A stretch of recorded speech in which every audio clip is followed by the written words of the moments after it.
Step 3 is refocus.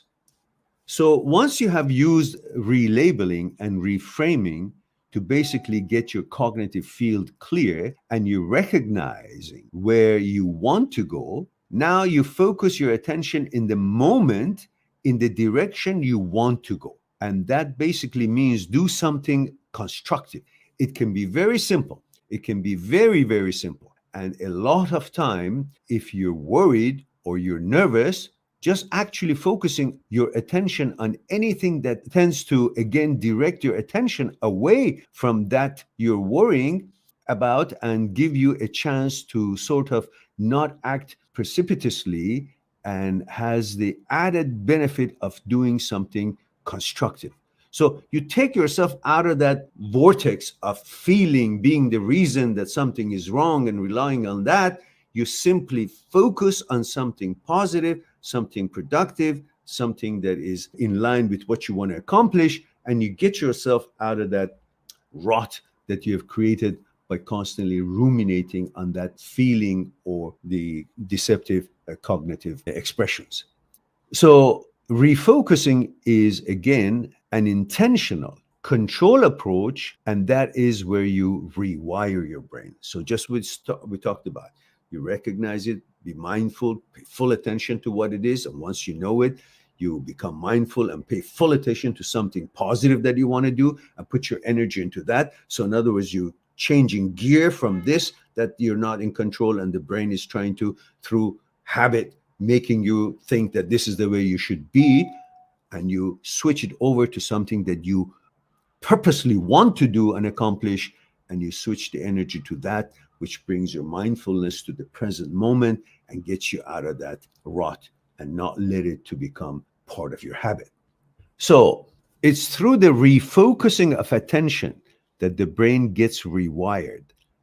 And when you use the first 3 steps, relabel, reframe, refocus, regularly, the 4th step, revalue, basically starts to kick in essentially automatically. And what that means is you start to actually get an adaptive value system, which kind of relabels, reframes, and gets you in the path of refocusing without having to break it down into 3 steps. So after a while you're doing it, you have rewired the brain, and then it's going to happen automatically without you having to go through all these steps, noticeably.